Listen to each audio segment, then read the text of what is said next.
What's good, y'all? We are live, high phrase live. This is 90s till infinity. I am Elite Yella. And I'm Riz, the hip hop connoisseur. Welcome.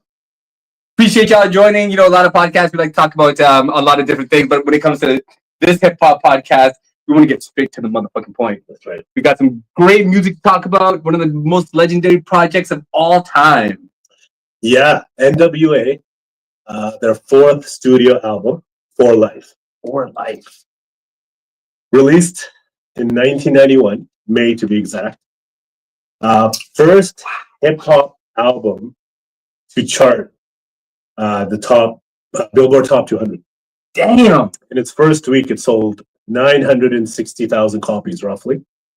And in its second week, believe it or not, it went to number one in its second week. 960,000 copies in the first week. I don't think you understand the perspective of what that means. Huge. That's going to the store, buying the physical CD.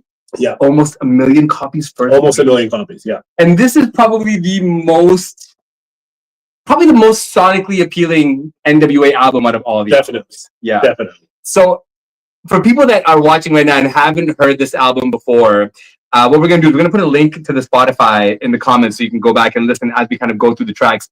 But just to imagine a gangster rap album of any capacity. I mean, I hate to say now everything's kind of called gangster rap. It's true. Everything's gangster rap. Trap music is gangster rap. But this was real hood.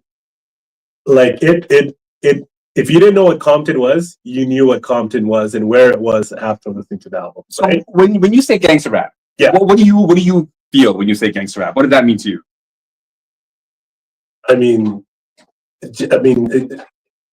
Saying it. I mean, painting us a picture of the hood. I mean, that's. I mean, but in a really violent, descriptive way, right? Because you can be from the hood and be a backpack rapper. Yeah, good. Yeah, right. But they just a real gangster rap, just painted you a picture of what was actually happening in the hood, whether it was drug dealing, whether it was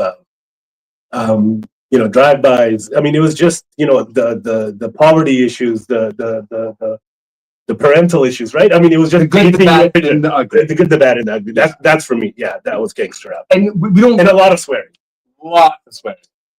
We don't have a rating system at this time, so what we're going to do is we're just going to use a scale of 10 to kind of let you know how we feel about that. We're going to talk about the album, the songs on the album, the beats on the album, verses on the album, and some of our favorite pieces out of those albums, because there's so much to go into on this project. And we'll start off with the basics. The group members of NWA, post Ice Cube, who was left. Post Ice Cube.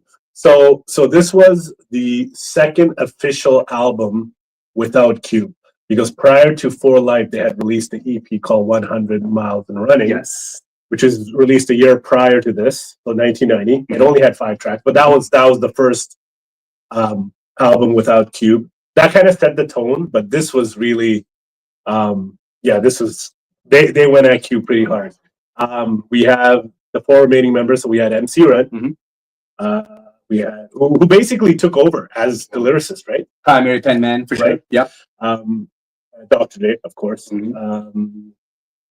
Eazy, the legend, godfather of gangster rap, in my opinion, and I think you would agree with that. For sure. And DJ Yella, who incredibly underrated as far as production goes.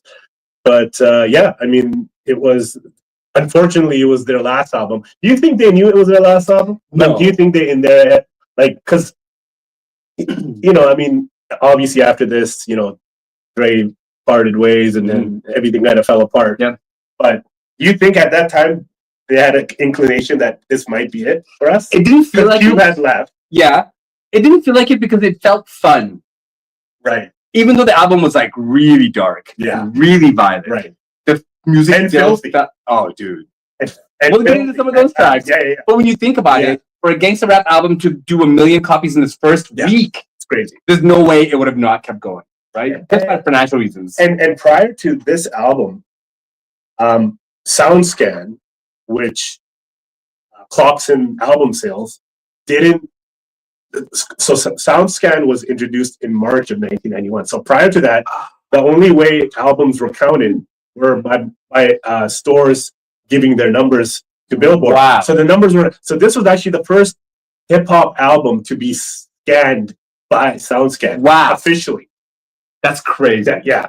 I did not know. It's a weird fact, but I mean, SoundScan is a big deal. I mean, it kind of sets the stage for what came after this album, because after this, it really became about the numbers. It did. That's when people started to brag about going platinum all the time. Right. And it robbed probably a lot of people, a lot of artists prior to this, because they might have sold more albums, but we don't know. Yeah. Some of the icons from the past. Right. Yeah. And when we get to those albums, you know, some like LL Cool J's, Big Daddy Kane's, and those artists may have gotten ripped off a little bit.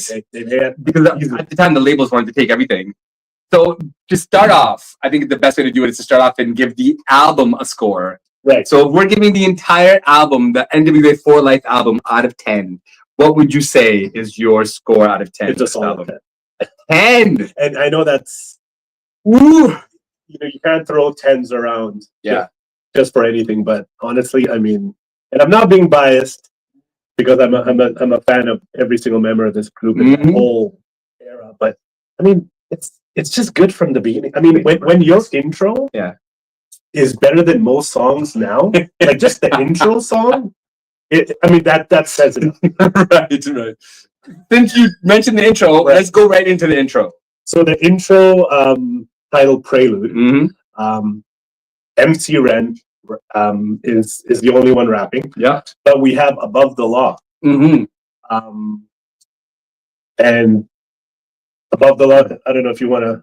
Because you can. The thing is, when you hear the intro, I think this was an era of albums when they did an intro. It was to set the tone for the rest of the album. Right. And this intro, that beat on Prelude, it set the tone for everything else on the album, because it was high energy, really high pace. The trash talk was on fire.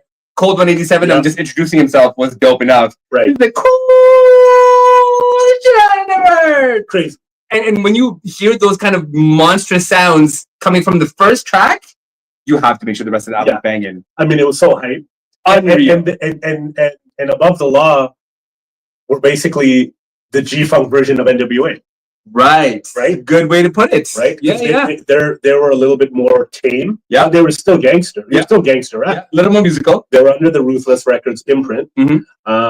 And they were kind of like the little brothers of NWA. And I think that was the only album. That's the only song they touched on the album was Above the Law. But they weren't supposed to be a mainstay for Ruthless. They were going to be an artist that was going to get distributed from Ruthless, but I think because of jail time. Yeah. And the other things that happened in life. Yeah. So just for the Prelude itself, based on production value, MC Ren coming in with this trash talk, I would say just that alone. As an intro, I gotta give the intro a 10. Now, here's the thing for me. When we talk about giving the album a score, I'm starting to think about what other albums are gonna get 10s, right? Right. And if I give this album a 10, can I go higher? Are there albums better than this? And to me, there are a handful of albums that supersede this that will get 10s. Okay, but are you talking about gangster rap or hip hop?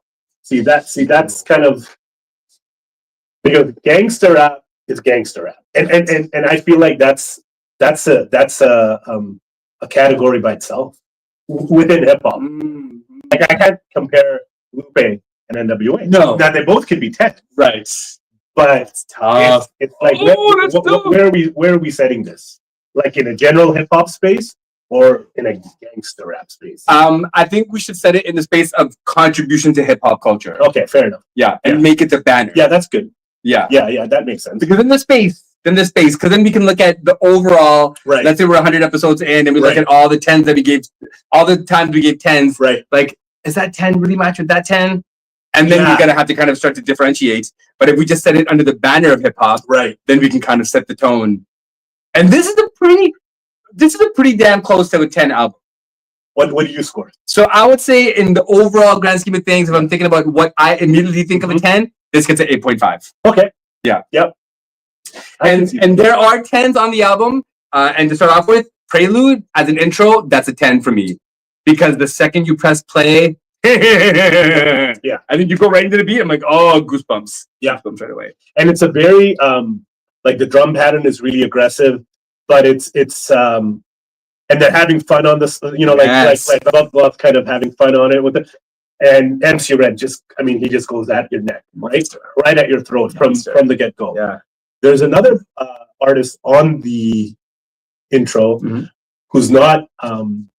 He's actually in a couple songs, and he's not listed on the credits.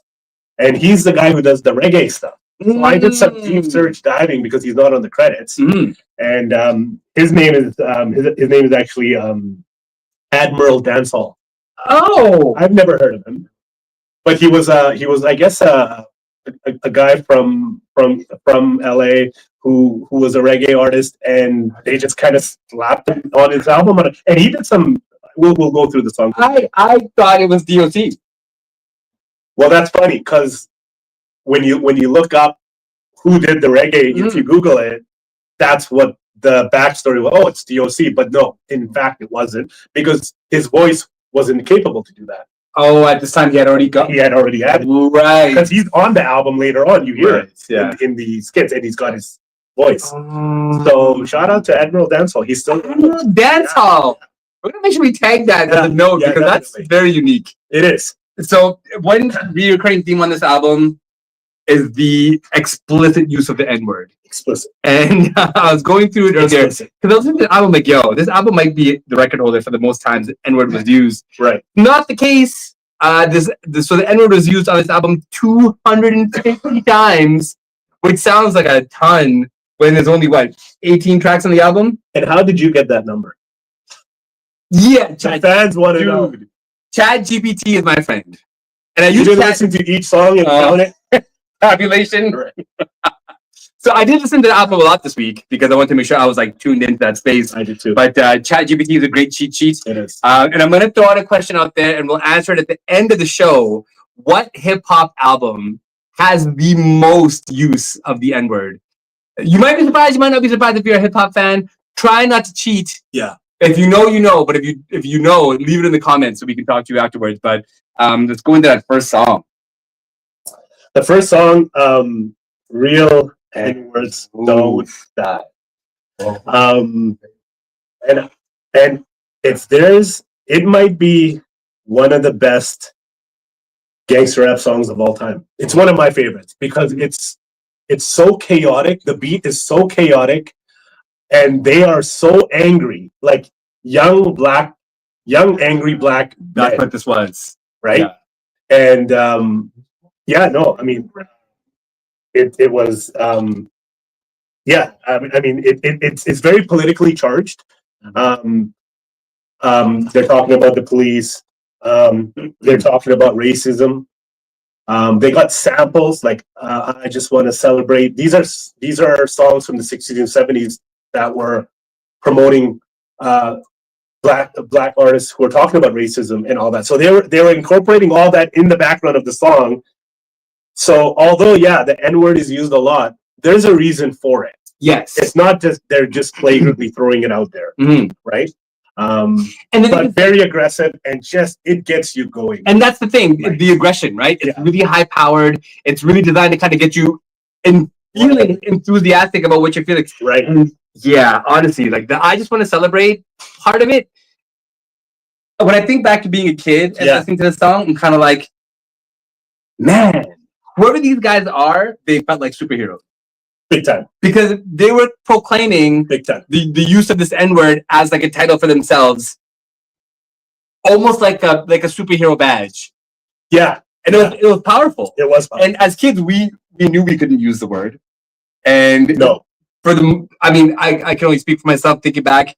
I don't remember using the word frequently because of the baggage attached to the word. Right.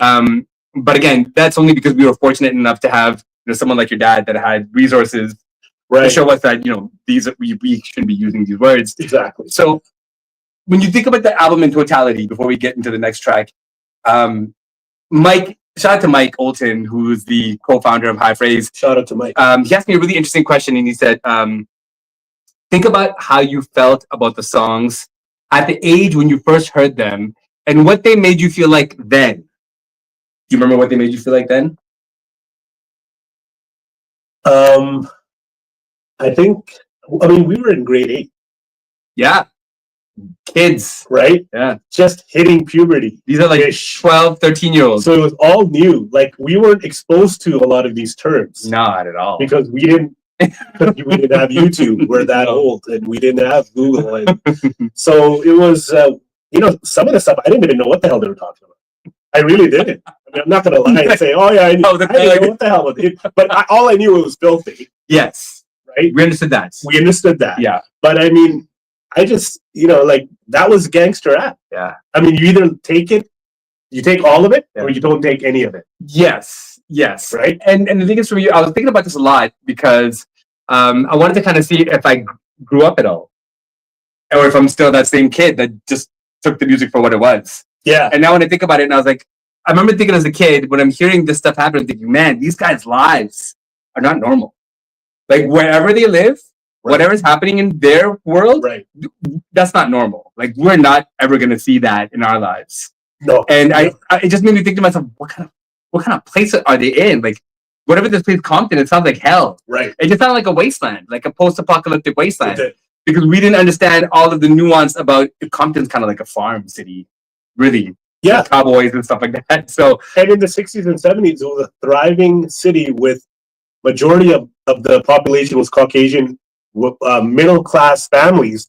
And then they basically, I think 1 or 2 black families, affluent family moved in, and they basically sold and moved out. En masse. And that's what it was. So it was very, Compton transitioned. Yeah.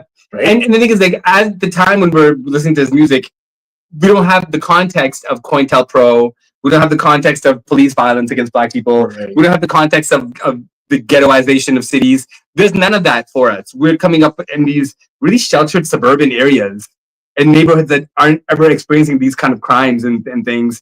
And we just kind of get like, it was kind of like horror porn in a way.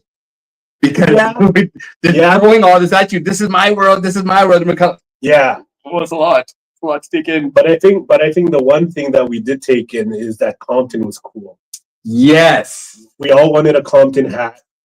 Because if you guys, some of you know, like the Eazy, the Compton hat, and the old English scripture. Yeah. I mean, and now you see like So Paris wearing it and stuff. Like it's kind of, but back then it was that was the thing. Like, the Raiders parka. But they made you feel that. Yeah. Right? Yeah. They made you feel that. Yeah. Like I wanted to be from Compton. Yeah. Or it was. And we call it gangster rap. It's important. I want to make an important distinction. At no point did they claim they were gangsters. Not at all. At no point did they claim they were in a gang. Nope. They just were this music group that happened to make this music that spoke to street culture. Right.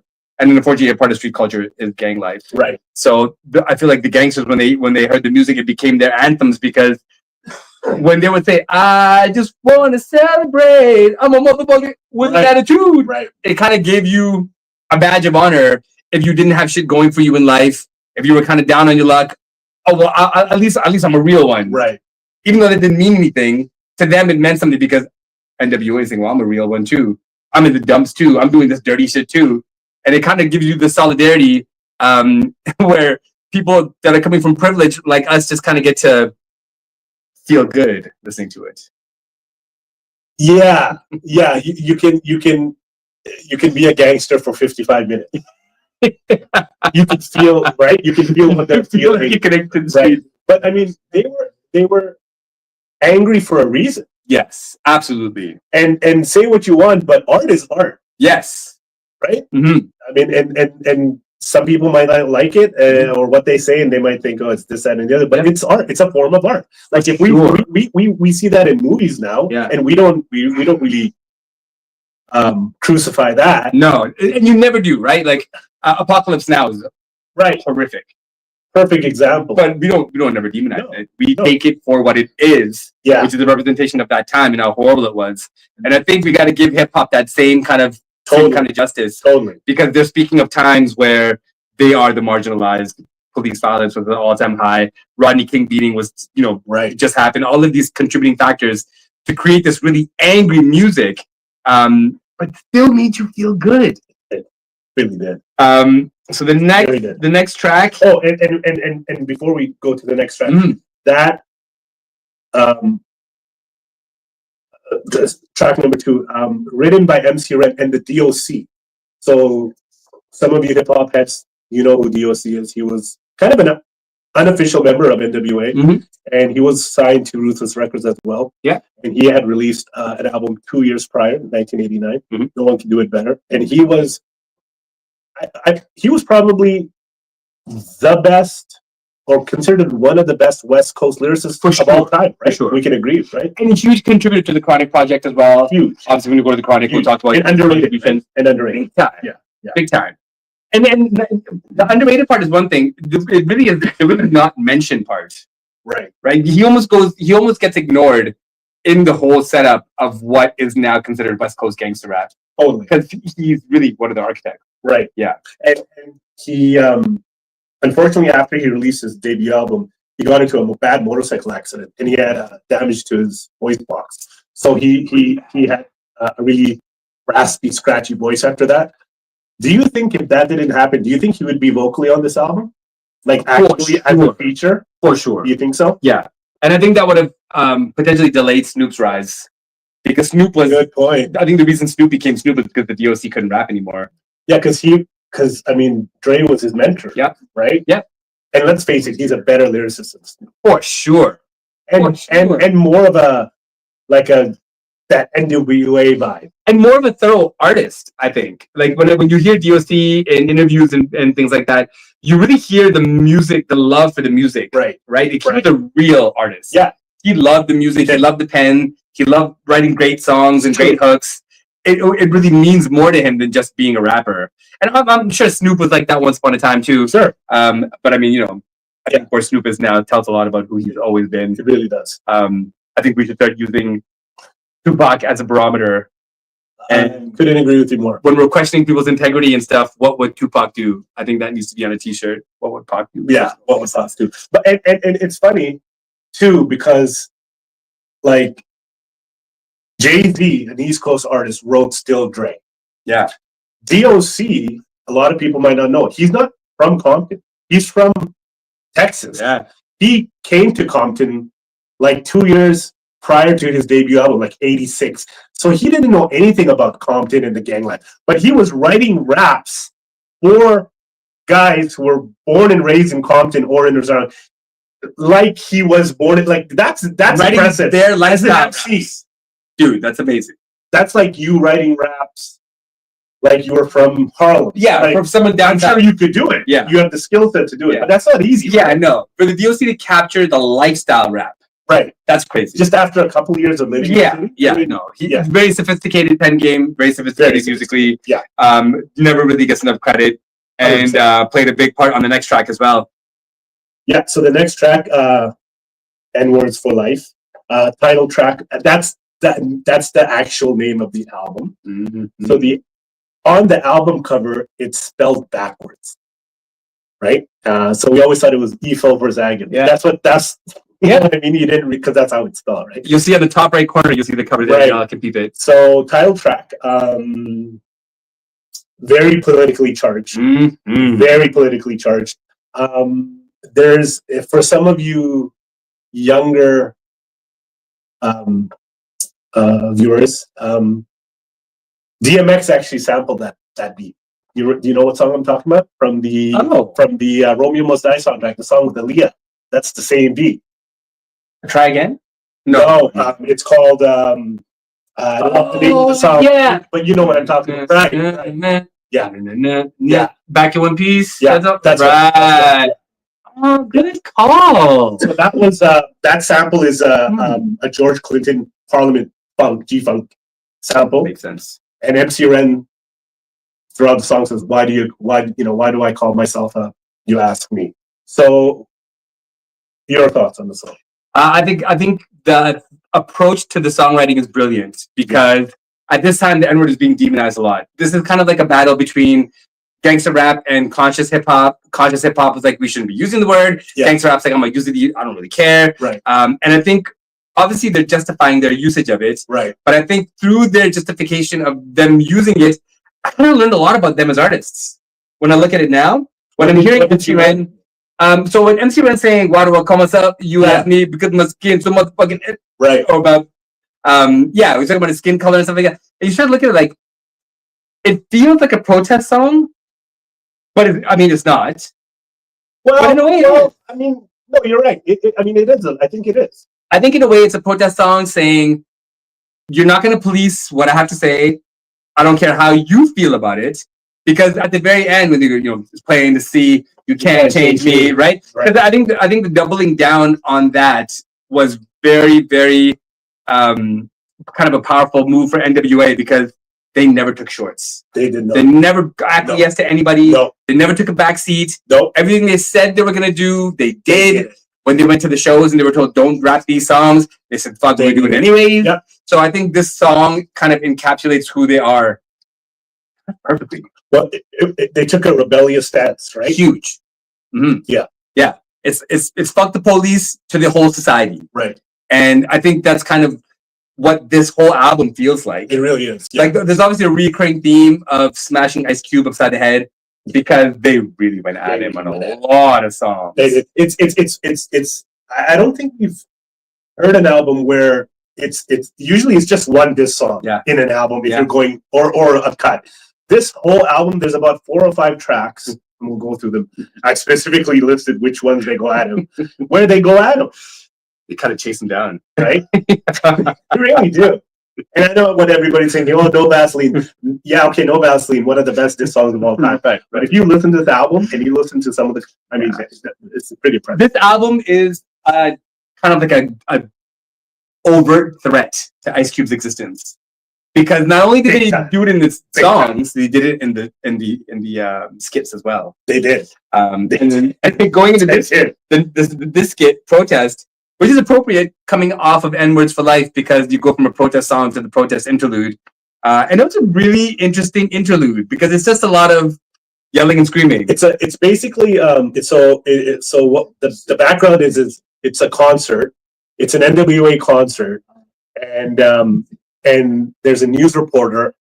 Just from the voice, we're assuming it's a Caucasian news reporter, and I guess he's reporting right outside of an NWA concert, outside of an arena, and you can hear the crowd in the background.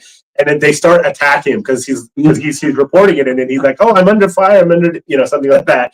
And then it kind of goes flatlines, right? Mm-hmm. And so maybe that once again, that's sticking it to the man. Yeah, I don't know. Yeah, because they were in a nice way. Yeah, because they were heavily maligned by journalists.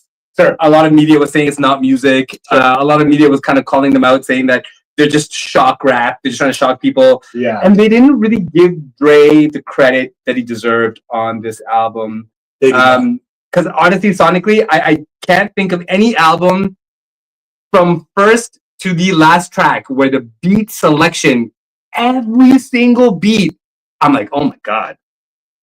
That could still be used right now. It could. And listening to it, like Elite said, we revisited the album thoroughly this past week. And some of the songs, I mean, most of the album now still sounds fresh. Right? And I think it feels inspired. And I don't want to kind of shift the focus onto what's happening currently with Dre, but this album, the feeling of the beat, the feeling you get, like the rush you get from them, he feels like he's trying to prove a point with every single beat. He solidified himself as one of the greats on the side. I would say so for sure. Right? For sure. And he really found his sound sonically, his G-Funk sound, which you hear more of on the Chronic. But this was his introduction to that because a lot of the samples, like he did some G-Funk samples, George Clinton, which he later did for California Love, and a lot of on the Chronic. So that was his kind of way in. Straight Outta Compton was kind of he did some great work on there, but it was a little bit of everything. Yeah. This was more G-Funk, West Coast to the fullest. That's a good call because I don't think most people will even kind of acknowledge that. But when you listen to it, outside of the kind of like the tempo, which feels like a race, it feels like you're in a race on some of these beats. Totally. The way the drums are used really does kind of open up what G-Funk became. Yeah. Instead of using the really hard synth sounds, they just kind of went up to a little bit more of the bass and piano. A lot of piano. Yeah. And this one just feels like there's daggers coming at you. Yeah. Which is the perfect introduction to the next track, which is honestly one of the most monumental hip hop songs. Definitely. But you know what? I think we forgot. We didn't rate the last 3 songs. Oh, we did not. No. So the Prelude, we said 10 out of 10. Prelude's 10. Yep. What about the Real Ends Don't Die? Real Ends Don't Die. I would say overall, I'm giving it an 8. I'm giving it a 10. Solid. Ends for Life. 10.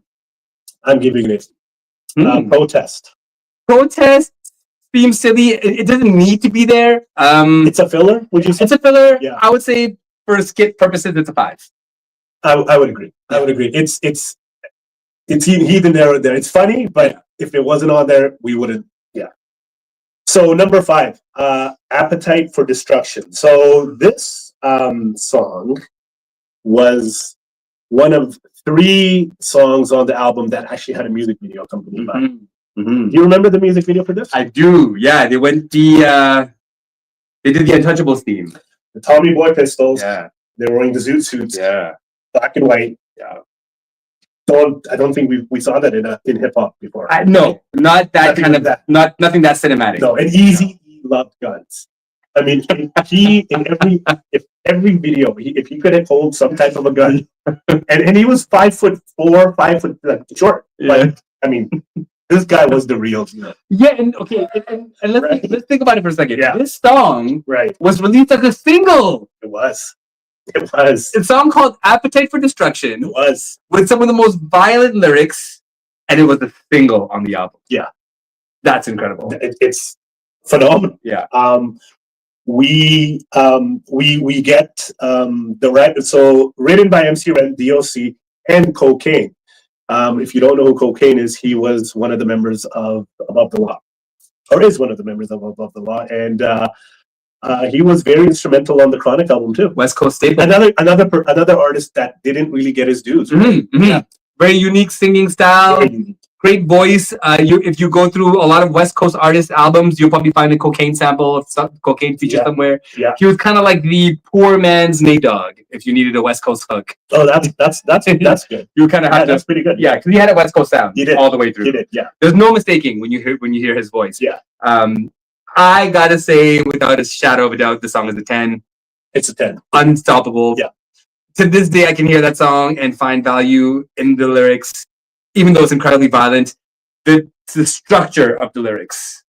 The structure of the lyrics, the scratching and the sampling, because there's a lot of scratching. And shout out to DJ Yella, because the album was co-produced by Dre and by DJ Yella, but you never hear about Yella. Yeah. You know, he was instrumental in this album and a lot of the other NWA albums, but he was super instrumental in this. And MC Ren's verse on this song might be what it goes down like. It's basically like Inspector Deck from Triumph. Yeah, like it's one of those like my appetite is tremendous, right? Like, and it just goes unbelievable. Cadence that he uses, the bars, and again, MC Ren is technically a political rapper. He really is. But when he was with NWA, he was the straight murderer. Yeah, straight killer. And I think Dre knew how to get the best out of MC Ren. Yeah, as far as the beat that he laid out for it. I think he does that for everybody. But you're right. True. I think MC Ren really found his voice because Cube was not there anymore. Yes. So in a way, it's weird. And shout outs to Ice Cube, but I think his absence led to greatness. 100%. Because it forced Ren to really shine, because there wasn't Eazy. E wasn't a lyricist. No. Eazy wasn't a lyricist. Dre wasn't a lyricist, and Yella didn't rap. So Ren was the only one. A featured pen. And that's a big, right? That's a big, well, considering the work that they're coming off of. Task to take. Right? They're coming off of some of the most groundbreaking albums prior to this album. Yeah. So a lot of people coming into this album are not thinking they're getting the best out of NWA. They're thinking, oh, they lost Ice Cube. They're just making this album just to make the album. But no. This is like a game from everybody in the crew, a game. 100%. And to me personally, when I hear Appetite for Destruction, I know someone's used this beat as a sample recently. Oh, really? Yeah. It was really like the actual same beat. Not the whole thing. They just sampled a part of it. But it's like something about the feeling of this album. The hunger felt like a first album. Yeah. And I think Appetite for Destruction is the best example. Track number 5. We both gave it a 10. I think it's easy to say. Yeah, easy. This number 6. Track number 6. So it's an interlude. Yeah. There's 5. So this the album is 55 minutes in length, and there's 18 tracks, and which 5 of them are interludes. We both were talking about this earlier, and we said, that's a lot of interludes, right? Yeah, but they were placed well. I think so. Right? They were placed well. Gave you a little bit of a break, and then reset you again. And it felt like the tone of the album followed the skits, and where they were going. So it was well laid out. So don't drink that wine. That's so the interludes. We don't know who they were written by because the credits are not there. But as far as and performing it, I think "Don't Drink That Wine." Don't drink that. They're doing almost some type of. I don't know if it was a gospel that they're singing. A little bit. Or maybe it is a gospel, a legitimate gospel. Yeah, I'm not. I didn't do enough research there, but it's definitely comedic. I think so. So what I got of it is it's very comedic. And it's a little sarcastic. Yes. And what I got of it, I could be totally wrong. What I got out of it is they're talking about the drinking, the alcoholism, the alcohol problem in the hood, and like in Boys in the Hood, when Trey's dad, Lawrence Fishburne, is talking about why is there a liquor store on every block in the hood.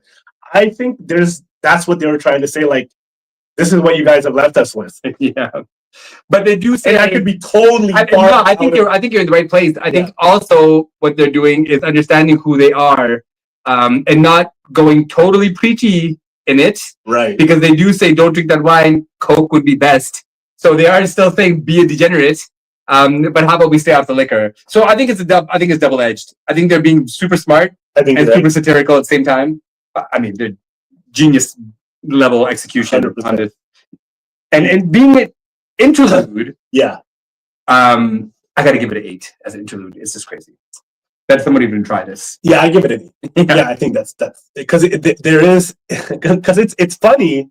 See, you listen to it once or twice, you think, oh, it's just funny, but there's more to it. Big time, right? They didn't do shit just to be silly. Yeah, like it was funny to me when I first heard it in the 90s, in early 90s. Yeah. Now there's way more depth to it. For sure, right? For sure. Yeah. Okay, and then we're going into track number 7, Always Into Something. The second single that had a video accompanied to it too, and that video was quite dark too, black and white video. Yeah, I don't really remember the video too much. The song is one of my favorite songs on the album because the use of reggae and the beat, it doesn't feel overtly threatening. The song is dark as fuck. It is. And we have Admiral Dancehall in that. He does his reggae in that, so you hear a little bit of reggae. This is the first track on the album where they go after Cube.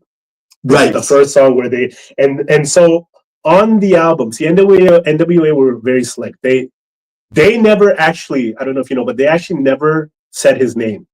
They never said Ice Cube. They never said Cube.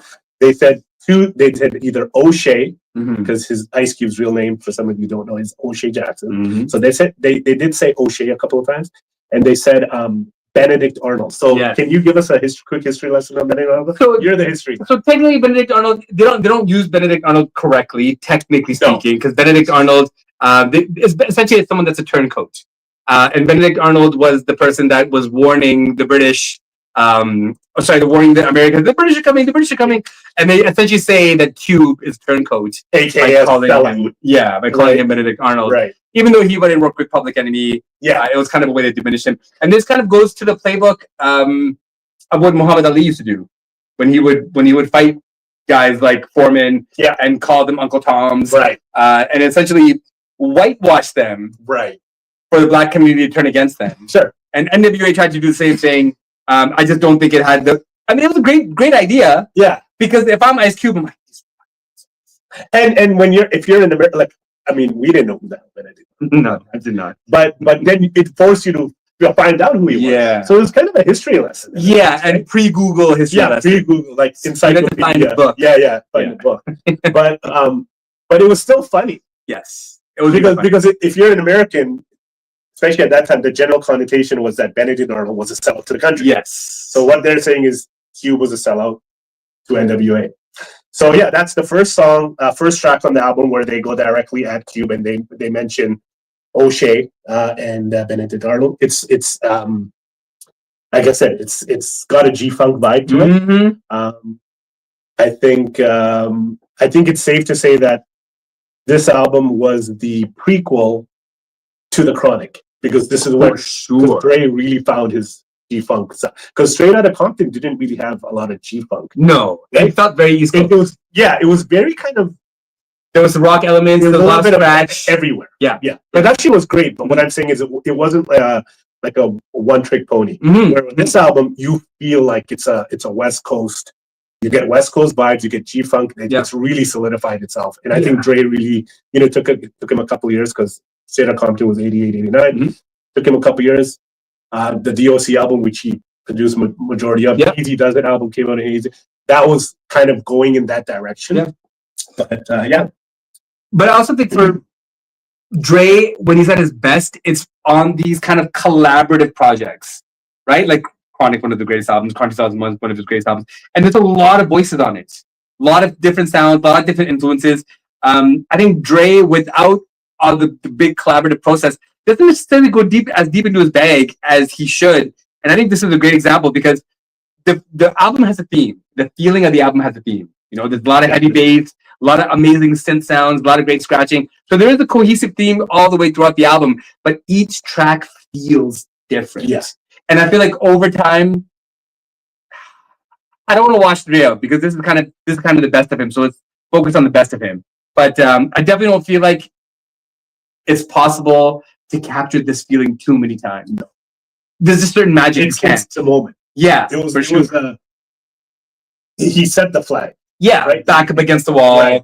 Cube's out. He's the big star. Where do we go from here? Kind of thing. Yeah. And I think really this showed that Eazy-E could be a star all by himself. 100%. Yeah. I mean, his voice was so unique. Yes. And everybody knows he didn't write his rap. He was very transparent about that. But nobody cared. Like nowadays, you have guys like Drake and all that. They don't write all their lyrics, and people go at the party. Yeah. But nobody went at Eazy, because they knew, regardless of people, he repped that. He was that guy. When you young kids talk about, oh, I'm that guy, I'm that. No, he was that guy. Certified. He was Compton. Yeah.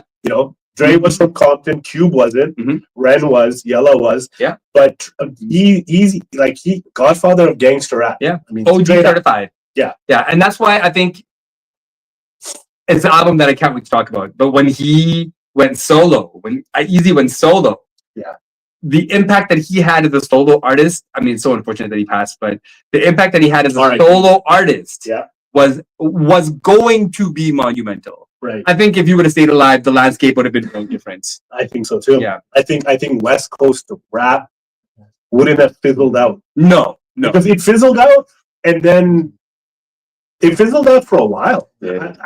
When I say West Coast rap, I know Bay Area, they were still in it, but really, when you think about like the late 90s, early 2000s, before the Game came back, you kind of repped Compton. Right. What was the West Coast for you? It would have been still, in between Chronic 2009 and let's say, Eazy's last album. Straight Up Street. So there was a 5-year. Yeah, but they're like 93. Like I'm talking about 95 to, let's say, like I said, Chronic 2000. Yeah. What West Coast bangers were there? No, there were a lot of. All eyes on me. That's not a West Coast. No, there were a lot of under the radar. Yeah. It would have been like D.O.C in the Mad Circle, sure. Mac 10. Back to the West Side Connection. Right. Dog Pound, right? Dog Food, Snoop. Yeah, but Bubbling. But it wasn't. It was still not like the East Coast just had it on. Yeah, it wasn't a flag in the sand West Coast project. No, definitely not until the Game kicked in the doors. So what do you rate? Within Something is a 10 for me. Is it? I give it an 8.5. Yeah, definitely. And then we have another interlude. Message to BA, aka Benedict Arnold, which you just got on last one. It's a voicemail So it's a comedic voicemail, and it's basically and they actually give out a number. It's 1-800 Compton something. Did you know that's a real number? That was actually a real hotline. Oh, I think I heard this. So a couple people on Google said they remember calling it, and it was actually so. This was legit, and it's just basically a bunch of fans, NWA fans, leaving voicemails dissing Ice Cube, saying, "Oh, I saw him the other day, and he was running away." And so it's funny. It's really funny. I love Cube. There was a lot of basically calling him gay. Put down that Compton dick. Come get that content. Like, you said it. Yeah, they were airing him out as him being gay. I mean, in the 90s, if you call someone gay, that was like the ultimate diss. You just killed your career in any Cube. Yeah. We'll get to lethal injection, and hopefully I'll win that back.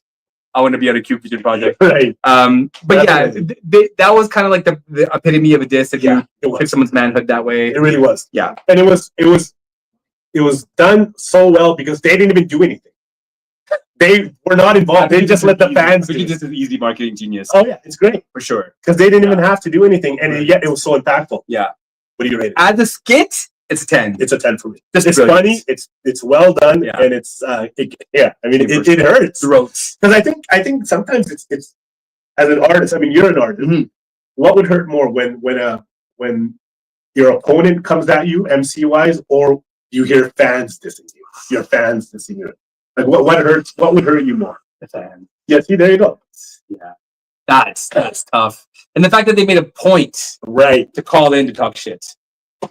That was deliberate. Like NWA Ruthless Records actually had a hotline. I forget look at that. And if you put it in the comments, if you could find it, it's like 1-800 Compton something. The real number. So we won't give it a 10, right? We'll give it a 10. Okay. Before we get into the next one, quick reminder, marketing reminder, make sure you do the thing. Hit subscribe on the page on our YouTube, High Phrase on YouTube. It's High Phrase on Instagram and High Phrase on Facebook. Like, subscribe. Help us go a long way in making sure that we can continue to bring you new episodes of 90s Till Infinity. Please. And what was the next track? Okay, so we're going to go to Real End. Okay, so this song is an official Ice Cube diss. The whole song is an Ice Cube diss. And this, Cube actually had mentioned that this song gave birth to No Vaseline. Damn. Because this song really went at it. Damn. This song went really at it. MC Ren, Dr. Dre, Eazy all perform on the song, and they just go at his neck. Yeah, they do. Yeah, no holds barred. And again, like you said, they did a great job of not using his name. Yeah. In the songs, the fans did in the interlude prior to it. Right. But going into Real End, they didn't use his name. I think it's more of a threat than a diss because they talk about well said, doing damage to well said. Yeah. And as an artist, is it almost insulting that they don't use his name? Yeah. Because he's not even worthy of that. Dude, that sophistication of that alone. Like, we're not even going to use your name because you're that insignificant to us. And obviously it's very petty, right? Extreme. They wanted to minimize his impact. And I think they did a great job of doing it. They really made it feel like we don't need this guy. And I hate to say it, I hate saying that, but they really didn't need Cube, right? Like Cube was on the one album, Straight Outta Compton album. That's right. That's a bunch of songs. Yeah. But the one album he contributed to was Straight Outta Compton, and again, phenomenal album. Yeah. Not to say if Cube was on this, it wouldn't be a great project. But it would be a different project. It would be different. Right? Because I don't think Cube was as entrenched in the murder, death, kill, rape, everything, and D.O.C. and over-sexualized, right? Misogynistic. He was. Yeah, he was a little more cerebral. He was, and he was a little bit more conscious. Yes, right. Yeah, he had that in his bag. Obviously, if you look at Cube's catalog. Yeah, but this kind of music would not have been Cube's bag. No, but the song as a diss, yo, that's a punch in the face. Is it one of the greatest diss tracks of all time? I wouldn't say so. I wouldn't give it that. No, but it's definitely a solid diss track, and probably one of the earlier diss tracks in hip hop history. Yes, yeah, because you had the Cool Mo D, LL Cool J, right? But this was aggressive. Like this, like you said, you said it perfectly. It was a threat. Threat. Yeah, it was a threat. They threatened the safety. They threatened to do things to him. with broomsticks. Yeah. And so you guys can paint that picture. Yeah. So I would say just I think the beat does most of the work for me on the song. Does, yeah. I would say overall I'd give the song an 8. I'd give it an 8. Yeah. Yeah. It's pretty solid. And then we have another interlude, To Kill a Hooker. What do you say? I mean, the title alone. I mean, would you be, as an artist, as a current artist, can you make an interlude or a song called To Kill a Hooker and not be scrutinized? Well, it's weird because I hate to say it, I think you can. You can't kill anything. You can't kill an ant now without getting. Well, I think you can if you're not one of the institutes, right? Like if you're not a Drake, if you're not Kanye, if you're not actually I don't know about Kanye anymore. If you're not a Kendrick, if you're not one of the pillars, if you're not a J. Cole, if you're not one of those pillars, right? Yeah. I think J-Rock could do it. I don't think anyone would care. I think if Schoolboy Q did it, nobody would care. So you'd have to go to a rapper who's not safe. Yes. Who's not playing it. Yes. Freddie Gibbs could do it. Freddie Gibbs talks about killing hookers all the time in his music. Right. Yeah. I think Freddie Gibbs, I think you could get away with it. You couldn't get away with it being on this level because they were considered the world's most dangerous group, one of the most successful groups of their time. Right. And for them to come out with this song, really, I mean, with this interlude, it's just a reminder that they were going to go as hard as possible.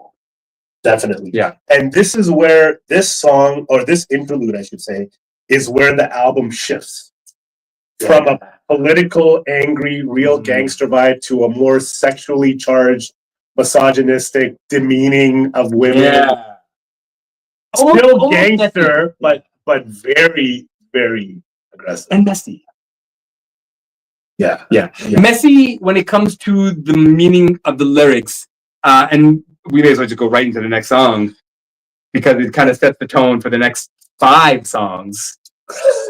Right? So track number 12, Find Them, Fuck 'Em and Sweet. Now, honestly... I think we forgot. We did. Sorry. Number 11, One Less Bitch.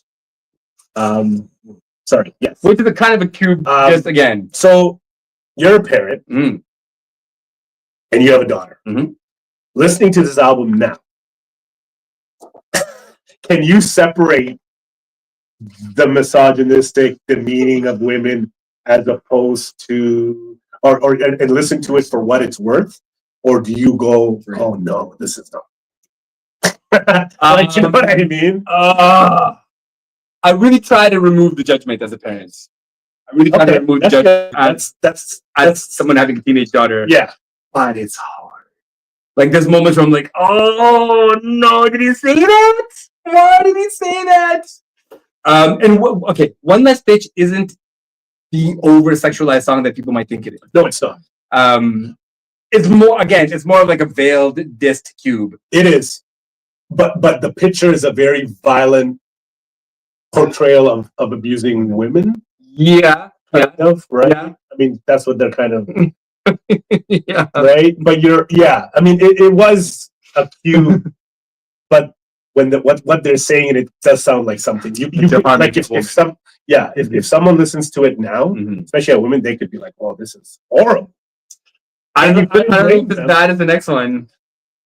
What do we rate One Less Bitch? I got it. Musically, because I really enjoyed the beat, I gotta give it an 8. I'm gonna give it a 7.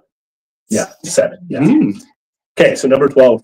Now we're at Find Them, Fuck 'Em, and Flee. I mean, just the triple F.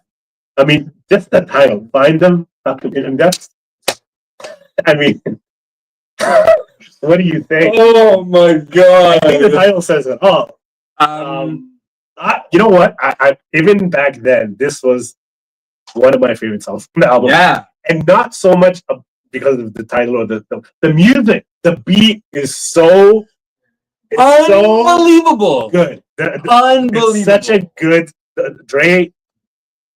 I don't know. So the drum line's fantastic. Yeah. The traditional boom bap drum line. Yeah. But with the synth that you just feel like you're on high alert the whole time. And the song is not about, I mean, it's so weird. I'm saying it's not about a criminal act. It's about a criminal act. Right. But it's no, how do I even put it? Go to the hotel, to the motel. It's very over the top, misogynistic. Extremely. Tons of sexual abuse and assault in the song. Very rapey. But that beat is the beat. Like I said, like we revisited the album this week. Yeah. And I must have put that song on repeat because of the music. I too. Oh, yeah, no, we're not horrible. We're talking about the music. We've separated. But it's art, right? It's art. 100% it's art. I mean, look at the porn that's out there. That's art. That's what people think. Sure. Look at some of the movies in Hollywood. They depict rape scenes for sure, or really just violence towards women. Yeah. And we accept that. Rob Zombie's whole catalog. People have won awards for that. Yeah. So. So what lens do you look through? Let's look at it. The thing is, I try to remind myself that they're trying to shock you. They want you to be like, oh no, 13-year-old. Sure. They talk about the preacher's daughter. Yeah. So I mean, the storytelling, right? They're trying to make you go, oh god, and they do that, right? And again, we cannot for a second talk about the song and not talk about the sophistication of the production. Oh my god! Because what Dre did on this beat has got to be, for me, in Dre's top 5 beats of all time. Agree. One of my favorite Dre productions of all time. Spectacular. Just something about the sample that he took and the way he looped it. And Eazy comes in and he's just. I mean, they're just there's just such assholes. I mean, really are. But it's funny because now. Is it that bad now? Like this song released now wouldn't even touch the surface. Not even close. I mean, we have female rappers who talk of way worse stuff than this. Maybe not the violence towards men, but that's kind of the vulgarity. The vulgarity, yeah, right. The vulgarity and the sexuality, yes, right? Yeah, which is great because it should be an even playing ground, right? Yeah. But back then, I mean, I remember listening to like this song and you literally it was shock value. You'd be like, what is going on? We got a comment. I'm pretty sure that's Ashley from there. He called us 2 short bitches. We're sitting down, damn it. We're sitting down. Jerk. So yeah, I gotta give this song 5 fucking. It's a 10. I'm a 10. It's a 10 for me. It's a 10. Listen to the song. I implore you. Listen to the song. You'll understand. And comment. Tell us what you think. Darkness in there. It really does. Okay, so number 13. It's a song, but you could call it. I mean, actually, not really a skit. It is a song, but it's not your typical gangster rap song. It's I think parody. I think it's a parody. Definitely, it's a parody of a. I don't know. I actually don't know the backstory of it, but you can tell it sounds like a theme song, right? Yeah, like a 50s or 60s comic for sure, right? For sure. Some kind of a comedy show, and they just kind of let Eazy go and be a little nice. So this track is only Eazy, right? And they're laughing at the end of the song. Do you think that was legitimate laughing? 100%. That they kept in? Yeah. Or do you think that was something they just added? It sounded real to me. So, okay, I think when they get to the end, is that Dre that's going up? Yeah. So Dre starts doing that. Right. How can you not laugh? It's great. It's just too funny. Yeah. And then Eazy goes, it's only a day. And he's laughing when he's saying it. The song is a must listen. One of the most fun, lighthearted songs on the album, right. Even though it's extremely vulgar. Oh. The things that Eazy says in the song. Which is why he had 7 baby moms and 11 kids. Yeah, and 11 kids. Yeah. Eazy was a bit of a hoe. Yeah. But again, there was a lot of fun in the song. Right. And it's so hard to separate the fun from the kind of the meat of what that song is. But the good thing is, at least for me, it's not rapey. No, right? Definitely not. It's just very vulgar. They're not talking about underage girls. No. It's just extremely vulgar hip hop. Extremely vulgar. Extremely vulgar, but very witty, very cleverly done. Yeah. right? Yeah. Like like it's a simple piano beat. It's like it's a very 2-3 key piano beat, but it's just funny. Yeah. It's hilarious, and it was kind of a light-hearted moment on a very dark album. Yes. The "Don't Be Afraid, It's Only a Dick" is one of the funniest Right? lines. Again, I want to say every time we talk about this album, R.I.P. Eazy. R.I.P. It's way too soon. Gone way too soon. Way too soon. I would say because of the overall feeling of the song, I want to give it a 10. But because I gotta look at it critically, musically, and objectively as an artist, it's really simple, really silly. Yeah, there's not a lot to it. I would give it a 7 based on that. And again, I don't want to make it feel like I'm being critical of the song, but we kind of have to be a little critical. 100%. Yeah. So I would say it's 7. I'm gonna give it a 9 just because I love that. I love the beat and Eazy. I think I'm a little biased. Yeah, I'm a huge Eazy fan. R.I.P. He passed away 4 years after this album was made. Wow. Yeah, 1995. No, he was just so great on the song. Yeah, we lost Eazy, Pac, and Big back to back. And then a couple of years after Big was Pun, right? Yeah, 99. Mm-hmm. Dudding. Yeah, a lot of legends. But Eazy definitely set the tone for what was going to be a lot of his stuff to come in the future. Yeah. As far as what he would be like as an entertainer, and I could have seen him in movies. Oh well,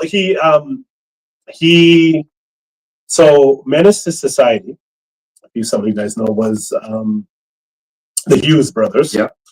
And if you guys know the two main characters, Kane and O-Dog, that was supposed to be O-Dog, which was played by Lorenz Tate. Thank you, Lorenz Tate. Shout out to Champagne in the background.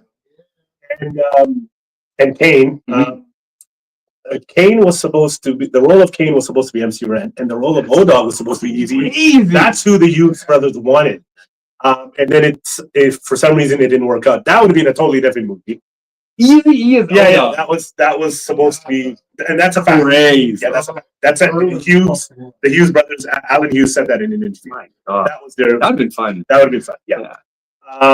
Not to take away from O-Dog. No. Lorenz Tate's a monster. No. Absolute deserving of that role, for sure. And Kane, I forget he didn't do much after Menace. No, he didn't. No. Okay, so fact number 14. Staying with the theme of vulgarity. I mean, honestly, the last 5-6 songs really sound like Kokane. Right? They really do. Like One Less Bitch, Tequila Hooker.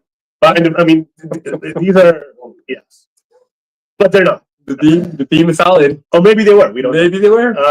Track number 14. She Swallowed It. Oh man. MC Ren, only MC Ren on the song. Very, very dark production. Right? It's a very. I think Eazy was in samples on it, right? This was a remix. She Swallowed. That's right. Yeah, that's right. You can hear Eazy sprinkled in the background. Right. I think that was from the It's On album, right? Right. Oh. Just don't bite it. Right. We got our glossary in the back if y'all don't know. Y'all have seen him at High Praise before, OG Champagne. We also got Shane O'Mac sitting in the cut, hanging out. But yeah, this She Swallowed It. Woo! MC Ren at his pen game never misses. I think he's one of the best writers of this era. The song is a lot of fun to listen to because the beat is so sinister. Mm-hmm.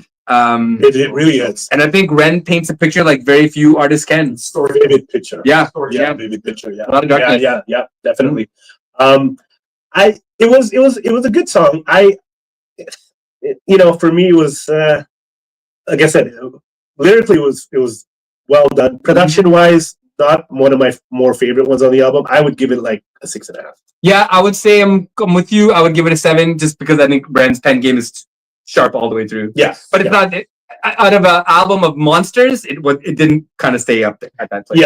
Yeah. I feel like it was a little beneath what they were trying to do on the album. Almost a throwaway. Yeah, almost a throwaway. Mm-hmm. Yeah. Mm-hmm. And then we go to track 15. I'd Rather Fuck You, and which once again only Eazy on the whole track. So Eazy had a couple of solo songs on this album, tracks, which people be like, well, he's not even a rapper, really. But prior to this, he released his debut album, Eazy Does It, in '89, which was a classic. Yeah. And, maybe one day we'll, we will visit. I'm sure we'll visit an Eazy. Sure. Well, we'll review an Eazy album, but yeah. Sample once again, G-Funk to the fullest. Yep. An amazing bass line. If you're a bass head, this has that really deep bass, that really, really deep bass. And for some of you younger people, This is a George Clinton take as well. It is. Yeah. And if you're a Tupac fan, Ooh, it was. Yeah. Tupac had a song on All Eyes on Me called I'd rather be a. That's the same beat. So if you remember that beat, this is that beat with more bass and a little slow down. And it's been used again. Sure. Yeah, it has. Yeah, this sample's been used again a few times. So if you hear the song, it's a very famous. It's crazy because there's so many iterations of songs with this beat on it. Yeah. So we're like, oh, that's the original. No, Pac's the original. No, NWA is the original. No, George Clinton is the original. And then you go back and listen to George. I've started to kind of get a little bit into that. Bootsy Collins, Parliament, that real funk, dude. Yeah, yo, the musicality on those albums. Yeah. When you hear the samples pop up in hip hop, you're like, yo, Dre's a fucking genius. Like RZA is one of my favorite samplers because RZA takes samples that just make no sense and make them into music. He takes movie dialogues and he can make it and music sound effects and just like nonsense. But Dre's approach to sampling is to not just use the sample, but to reinvent song. Right? Almost where that the sample that the way he uses the sample becomes a new song. So like when you hear Explosive, that when I hear that, I only think of Explosive. True. There's no correlation to the original. Right. And I think that's what makes Dre's sample feel different. I think a lot of producers use samples and you hear it, you're like, oh, I know where that's from. Like Kanye's, when you hear Kanye's samples, you're like, oh, I know that. You can tell. I've heard that. Yeah. But with Dre, you know where the music is from, but he just makes it into something. He really does. And he doesn't let the sample take over the beat. The sample is not the major player here, but because his production is still there, but he gives you enough of it to go, oh, wow. And you really have to have an intricate ear to get these samples. Yes. And you have to have crates of vinyl. Yes. To really be like, I mean, you got to listen to a whole song to take out a 10-second sound. I mean, that's a lot of work. Yeah. And this is pre-digital. Right. So he's using an actual machine to create loops off of vinyl or cassette. And that's really kind of because so now, just to give you some context. So right now, if you have an MPC with the 16 pads, you can essentially add sounds to those pads over and over and over and over and over again because the memory is endless. And the track, so the recording software you use, you can put in 50 different layers. Right. But back then you would have 8. So you could only use 8 sounds. That's a good point. And then those 8 sounds have to be used over and over again until the track is complete in ways to fill up the whole beat. And I think that skill that people don't really get because everyone's so used to digital really separates Dre. And what separates Eric Sermon, I'm not a huge EPMD fan, but the production part of it, you can tell these dudes did work. That Primo, obviously, These current producers just, unless they come from this era, they don't really know what it's like to make music like this. No. And this song to me, because Eazy wasn't a rapper, but he was a star. He was. Dre was a reluctant star. Dre likes to play the background. Yes. Right? He likes to be almost second fiddle to the music. True. Where Eazy was like, he was just bigger than life. Yeah. So this is one of my favorite songs on the album. It's one of my favorite performances on the album. One of your favorite songs? Yeah. Wow. Because for me, I could see what Eazy-E could have become. And I'm thinking to myself, man, this guy is just like, there's no vocal performance. No. He's just almost talking the whole song. Yeah. Right? That's true. That's true. And when you hear him, you're like, oh, this is bigger. This is bigger than. But he's not off beat at all. Right? On it, yeah. weaves his way through it. Yeah. It feels like he wrote it because of the way he performs it. And funny you say that because he did. It was him and RZA. So he actually did write. So, nice catch. He actually did write because it says writing credits MT Red and Eazy. So he did have it. So he was kind of giving people a glimpse potentially of where he was going. So this is a solid 9 for me. I'm gonna say it's an 8 for me. Yeah, it's an 8 for me. It's a solid 8 for sure. Okay. Now we're dwindling down to the last 2 tracks. Number 17 is the last interlude of the album. 1-900 to Compton. That was the number, and that's the name of the interlude. So that was the number that we were talking about. Doesn't work anymore if you try it. The voicemail this. Yeah. Approach to Danger. Yeah, message to Benedict Arnold. That was the phone number that we were talking about, which was a legit number at that time. So 1-900 to Compton.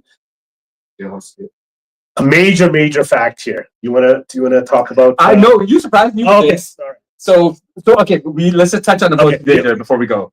Oh, sorry, I'm skipping here. My bad. Track number 16, Approach to Danger. Yeah. MC Ren and Eazy. No Dre on this one. Your thoughts? Again, feels like a bit of a throwaway for me. I didn't feel there was a lot of there wasn't a lot of intent on the song for me. I mean, it kept with the theme. The production was solid. Yeah. To me, I didn't. It's one of the few songs on the album I didn't like get hit. I was like, oh, that's dope. That's a banger. It's mid. So the song is very end of the world, end of the days vibe. Yep. Right? It's got that even apocalyptic. It's got that kind of a vibe. You know, there's chaos going around, and even the voice they did kind of like a reverb on it. So it sounds like they're going through. Yeah, so it sounds like they're in the midst of something really dangerous. You're right. It has all the makings of a solid song, but there's just something that's lacking in it, and I don't know what it is. Maybe over ambitious. I like the thematic ideas. Yeah, there's cool stuff. I mean, the way I see the production unfolding, I can see what the idea could have been for the song as like a movie soundtrack or something like that.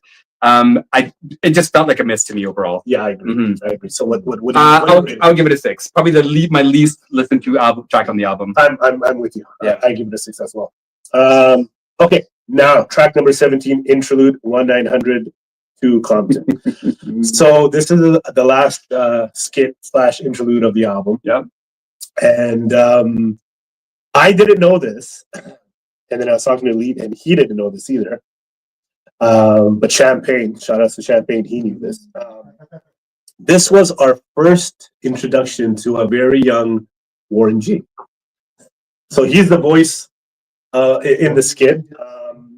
Crazy. Once again, it's a comedic skit, and Warren G's just on the phone talking nonsense. But I never knew that was Warren G. Obviously, at the time, we would have known because Warren G's debut album didn't come until 1995, 4 years later. So we wouldn't have really put 2 and 2 together. Although he does have a very unique voice. Yep. You know, very therapy. But he would have been so young here. Yeah. He would have not sounded like the same Warren that we heard on The Chronic. So can you give the viewers a backstory on the Warren G connection to NWA? So Warren G, for those of you that follow West Coast hip hop, is Dr. Dre's half brother, and so essentially Warren G got to be Dre's record carrier when they would go to parties. He got to be Dre's sidekick, and there was a period of time where they moved. So Warren G ended up moving to Inglewood, grew up for a little bit out there. Right. Dre kind of started to take off, and eventually Warren G brought Snoop and Nate Dogg to Dr. Dre. And that's kind of where the whole 217 connection started to build. Right. But if it wasn't for Warren G, a lot of acts would not have gotten onto the Death Row roster. I've heard stories about him being the reason that Daz and Corrupt ended up on Death Row. Yep. He kind of put out all those links to the artists. And honestly, musically, I think probably one of the most underrated artists, not just in the West Coast, just one of the most underrated artists. Like the way he crafted beats, the way he crafted rhymes, the way he processed and presented music. I don't think there's another one like him. No. I've heard he's got some cool stuff coming up. He's got some projects coming in the works with artists where he produces the whole album. Nice. I heard him and DJ Quick are working on something. So Warren's dabbling. I think whatever Warren does is going to be dope because he's totally agree. Just one of those dudes. But yeah, you telling me that today blew my mind. It blew my mind when I was going through the credits. I was like, Warren G. I was like, what? It would have been a small child. Yeah, it's literally when you listen to it, you're like, yeah, that's Warren G. So Warren G, he does the interlude. It's funny. For me, once again, it could be there, it could not be there. It wouldn't make a really difference. I'll give it a 6. I'll give it a 6 because of Warren G. If Warren G was on there, I'd probably give it like a 4. Because it was funny, but not necessary. Yeah. And again, I feel like there was a little more salt in the wound, obviously. Yeah. Making sure that Cube felt every single diss that was coming his way. I would give it a 5 just for nostalgia's sake. Nice. But again, not necessary. No. The last track, and this is the third and final song where they released an album. They released a music video for this album. Right. So the title track is name of the song is "The Days Are Way Back." So before we get into the last song, someone put a comment. Lick Baldy's head. What kind of show do you think this is? Yeah, no kidding. Pervert? Do we on that kind of time? Yeah. Other websites for that kind of stuff, yo. But it is a JK. Love y'all. Keep watching, y'all. Appreciate it. Thank you. Mm-hmm. Yeah, Days Are Way Back. MC Ren and Dr Dre. Mm-hmm. No Eazy on this one. Mm-hmm. And we all have what's his name? Admiral Dancehall with the reggae vibe, which was very key for this song. Very good. Because it was very intricate. You needed without the song wouldn't be the same without the reggae portion of the song. Yeah. Super underrated song for me. Didn't get a lot of love. It was one of the only songs where they were introspective. Yes. Where they weren't really trying to give you shock value just for the sake of giving you shock value. It honestly is a really feel-good song. The beat's really wonderful. The rhyming is really good. Ren, obviously, his pen is always good. Yeah. I felt like Dre wrote his raps on this. You think so? It felt like Dre was rapping. Right. But again, D.O.C doesn't get a lot of credit for Dre's rap, so it could have been D.O.C. Yeah. But I feel like this song is one of those songs that shows what kind of growth NWA could have had. Totally. As far as creating a song that was that wasn't shock theater, right? Right. Like this is one of those songs that felt like music, felt like kind of where Pac was going with "Who Do You Believe In," into that kind of space. Right. I feel like NWA could have had a whole album just off of this kind of music alone. Totally. Right. Yeah. This is my favorite song on the album. Oh, okay. This is the song from the album that I still listen to on a regular basis. Wow. Like today. Wow. Like, you know what I mean? Yeah. That's a good call. Just because it's got such a, like you said, it's got such a feel-good vibe. Yeah. Mm-hmm. The beat is great. Yep. The reggae, like it's just a perfectly, orchestrated song. And we gotta make sure, but when we post these on socials, I'm gonna make sure we tag Admiral Dancehall. You said, yeah, Admiral Dancehall. The feeling he brought to every song he was on, the feeling he brought was amazing, man. And he was in this video. I don't know if you remember, Get the Dreadlock. Yeah, I do remember. Yeah. And none of the videos were high budget. No. They were all very low budget videos. Looked like they were just shot with straight creativity. Yeah. Black and white. Black and white. Yep. Yeah. So you would say this song is your favorite on the album? It really is. Yeah. I would say Appetite for Destruction is my favorite song on the album. What's your favorite beat on the album? Days Away Back. Okay. Yeah.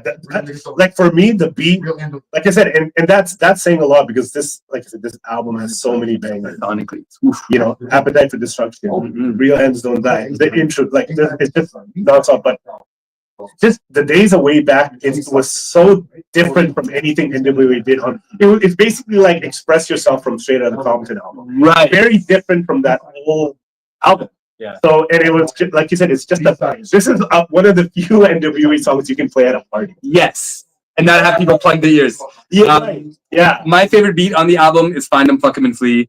That beat. You know what? Yeah. I'll put that beat on just to freestyle to it because the beat is so sinister, and I want to write something dangerous like that. Obviously not that in that vein, but something dangerous for people like, damn. Yeah. People want to jump back. Yeah. So that would be my favorite beat on the album. That's solid. What's your favorite verse on the album?